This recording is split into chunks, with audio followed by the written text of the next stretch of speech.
Hari ini materinya tentang demokrasi. Sejarah singkat demokrasi, di mana istilah demokrasi ini berasal dari bahasa Yunani yang terdiri dari demos dan kratos. Demos adalah rakyat dan kratos adalah kekuasaan. Jadi demokrasi ini adalah sebuah sistem pemerintahan oleh rakyat dan untuk rakyat. Akar demokrasi pertama kali ditemukan di Athena atau yang sekarang kita kenal dengan negara Yunani, kurang lebih abad ke-5 sebelum Masehi, di mana warga kota Athena itu dilibatkan secara langsung untuk terlibat dalam pengambilan-pengambilan keputusan yang mengatur tentang kepentingan warga kota. Seiring berjalannya waktu, konsep demokrasi ini berkembang menjadi demokrasi modern yang banyak dipraktekkan pada negara-negara dewasa ini.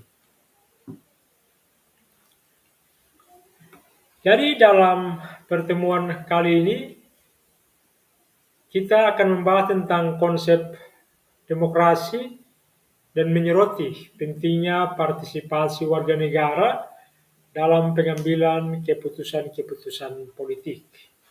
Dan juga kita akan melihat bagaimana prinsip-prinsip demokrasi ini bekerja dan diterapkan dalam kehidupan berbangsa dan bernegara. Jadi ada berbagai macam pengertian demokrasi menurut para ahli, tetapi ada beberapa yang akan kita lihat di sini. Yang pertama, pendapat dari Abraham Lincoln yang memberikan pengertian demokrasi itu adalah demokrasi adalah pemerintahan dari rakyat, oleh rakyat, dan untuk rakyat.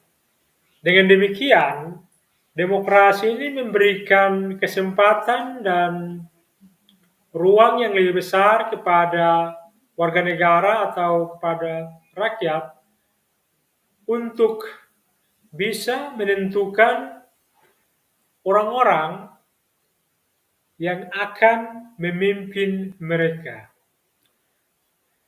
Selanjutnya menurut Aristoteles, demokrasi sebagai kebebasan warga negara.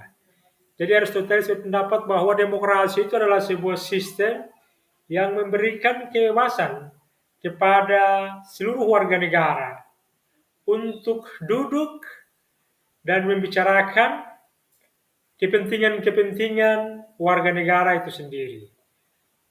Semua warga diperlakukan sama, baik mengekspresikan ide, gagasan untuk kepentingan banyak orang. Sedangkan Joseph Schumpeter menjelaskan demokrasi adalah sebuah kompetisi elit untuk mendapatkan suara rakyat. Jadi, di sini Schumpeter menjelaskan bahwa elit yang ingin menduduki kekuasaan-kekuasaan politik atau jabatan-jabatan politik harus melewati yang namanya kompetisi. Kompetisi ini menjadi sebuah keharusan untuk warga negara yang akan menentukan pilihannya pada siapa elit yang akan diamanahkan untuk menjadi penguasa politik. Jadi ketika elit-elit ini dianggap oleh rakyat atau oleh warga negara tidak kompeten ataupun tidak bekerja sesuai dengan apa yang diinginkan, maka mereka bisa dievaluasi. Dan yang terakhir menurut C.F. Strong, dia menjelaskan tentang sistem perwakilan dengan pertanggungjawaban di dalam pemerintahan. Jadi Strong menjelaskan di sini bahwa warga negara atau rakyat ini bisa mendapatkan atau diwakilkan oleh orang-orang atau elit-elit yang mengikuti kompetisi tadi. Contohnya, para anggota legislator atau yang kita kenal dengan DPRD dan DPR RI. Jadi, para elit yang diwakilkan atau yang mewakili suara-suara rakyat itu diharapkan harus memiliki kepekaan sosial yang tinggi terhadap persoalan-persoalan yang dihadapi oleh rakyat. Selain itu ada beberapa ciri demokrasi, terdiri dari kedaulatan rakyat, di mana rakyat adalah sumber kekuasaan tertinggi, rakyat adalah pemegang kedaulatan, dari tangan rakyatlah pemimpin-pemimpin politik itu akan terpilih, dan dari tangan rakyatlah pemimpin-pemimpin politik itu juga akan jatuh apabila bekerja tidak sesuai dengan keinginan rakyat. Selanjutnya, ciri demokrasi berikutnya adalah pemilu. Jadi pada sebuah negara demokrasi itu ditandai dengan adanya pemilu.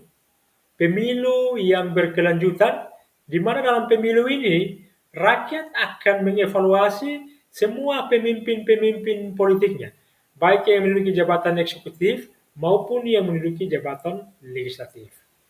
Dan hak asasi manusia. Hak asasi manusia adalah salah satu syarat yang harus dimiliki oleh sebuah negara yang dikatakan dengan negara demokrasi. Dalam negara demokrasi itu, semua warga negara itu setara. Dan dalam negara demokrasi ada juga yang dikenal dengan pemisahan kekuasaan atau disebut dengan trias politika. Jadi kekuasaan dalam negara demokrasi dibagi habis kepada 3 lembaga, baik itu lembaga eksekutif, legislatif, dan juga yudikatif. Ada prinsip-prinsip demokrasi. Pada prinsipnya demokrasi menjunjung tinggi partisipasi politik aktif, bahwa semua warga negara memiliki kebebasan untuk terlibat di dalam proses-proses pengambilan keputusan. Adanya yang kedua, adanya jaminan hak asasi manusia. 3, adanya kesetaraan di depan hukum. Dan yang tidak kalah penting adalah supremasi hukum itu sendiri.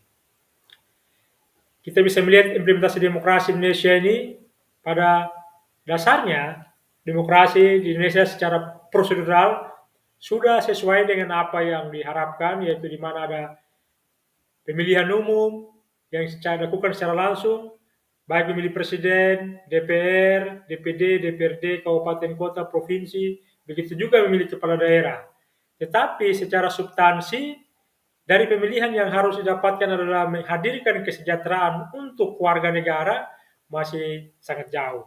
Itu bisa terlihat dengan adanya kesenjangan sosial antara orang kaya dan orang miskin, itu masih menjadi PR besar bagi para penyelenggara-penyelenggara negara ke depannya. Tapi pada prinsipnya demokrasi adalah sebuah sistem pemerintahan yang terbaik dari pilihan-pilihan sistem pemerintahan yang ada dewasa ini. Dan demokrasi itu sendiri akan memperbaiki dirinya mengikuti perubahan-perubahan sosial yang terjadi di tengah-tengah masyarakat. Jadi kesimpulannya, bahwa demokrasi adalah sistem pemerintahan yang memiliki rakyat sebagai pemegang kekuasaan tertinggi. Itu bisa dilihat dengan keterlibatan rakyat atau warga negara itu.